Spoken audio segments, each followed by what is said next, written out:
Well, to me, it's very special, you know. Uh, to a lot of people, it could mean a lot of different things. To me, it's special because due to the fact whenever I was younger, I had this disease called dermatomyositis that calcinated on my muscles and took me to the verge of almost dying. I remember when I had that disease, I had this dream where I was on top of the world, and a godly figure was spinning it. He told me from now on everything is gonna be all right. Also, a lot of charities during that moment gave me moments of joy, you know, by Make-A-Wish Foundation make one of my wishes come true. St. Jude helped a lot. Montefiore Hospital, you know, the social workers, amazing, down in the Bronx. Shout out to the Bronx.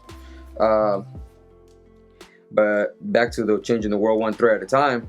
I want people to think that we're not just a company that we benefit from them.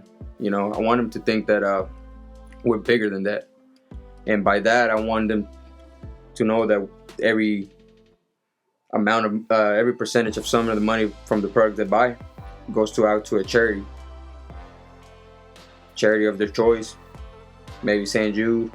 I want to give back to those that gave me back in the time of need, those that made my life a little better or gave me moments of joy during that fight. I want to be able to do that to those kids because it definitely helped me out. So to me, that's what changing the world one thread at a time means. A couple months back, I was driving into Saxby's, and I remember having maybe like $20 to $30 to my name. As I was pulling into the restaurant, I saw this guy that was sitting up on the sidewalk, and his name was Justin, and he was a very, very young guy, you know. And as I was driving in, I was like, man, I don't have a lot of money, but I'm gonna feed this guy.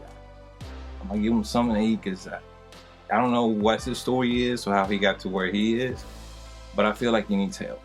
So I went to the drive-thru and I ordered my favorite, wings and things, and I doubled that order.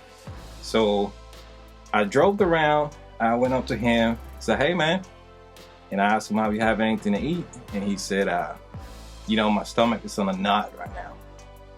And I was like, well, I got you something to eat, man. And it was something about it, how grateful he was just to be able to eat that day, that really inspired me to do more with the brand and actually have something meaningful to it. And it's just the fact that he was just so grateful that somebody looked at him and actually decided to feed him. And at the same time, I had a pair of Jordans in my car, and they were size 12, and I was like, hey man, what size shoes you wear? And he said 9, and I was like, I got this Jordans right here, they're size 12, but if you can make it work, they're yours. He said, yeah, I'll make it work. Ever since I was a kid, my family's always been about helping others. My dad was a pastor, my brother's a pastor, my whole family's in church, and they were always about helping people. I seen my dad on Thanksgiving every year go around to all the churches that he was involved with and was in charge with and collect food for this women's shelter. At the shelter, they had families, women with their kids who had been mistreated, abused, and were needing to get away from bad relationships. So he would go around and collect this food, and every year we'd go to this place and, you know, we'd just hand them this food so that they could have, you know, a nice dinner with their families that were there. And that image has always stuck in my head, seeing my dad just trying to help others and give to others. So now that I've grown up and I'm able to do that, that's something that I'm passionate about, something that really hits home and something that I can't just ignore, something I have to do. So that's why I do it.